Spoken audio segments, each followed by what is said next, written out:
Уважаемые друзья, граждане Абхазии, я председатель общественной организации ветеранов и граждан Абхазии «Аяйра».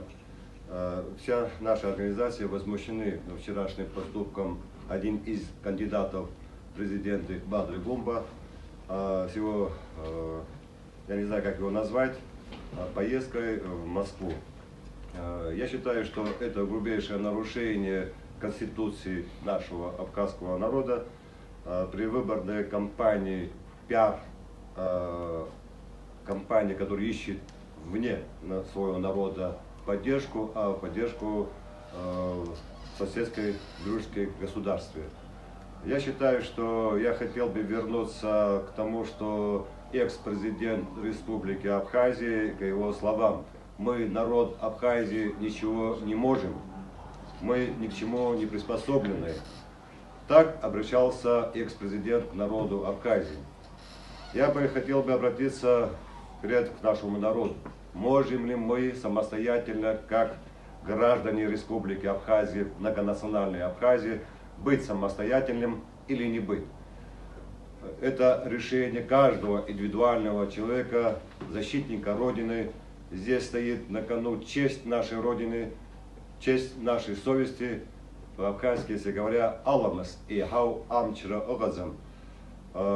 Я надеюсь, что 15 февраля наш народ сделает истинный шаг в защите нашей Родины, как впредь мы защищали в 92-93 годах.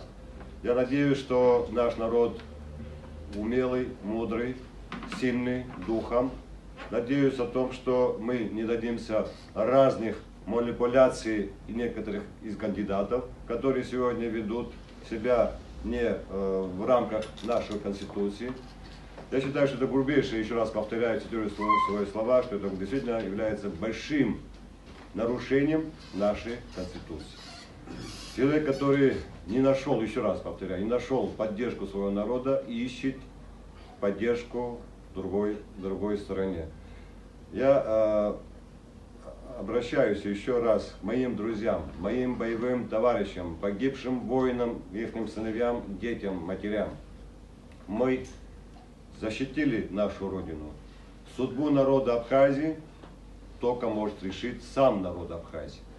И к этому я призываю 15 февраля, несмотря на разных провокаций, прийти, дать, то есть проголосовать за нашего кандидата Адгура Мирановича Ардзанба и вице-президента Алхаз Джинджоли Владимировича. Спасибо за внимание.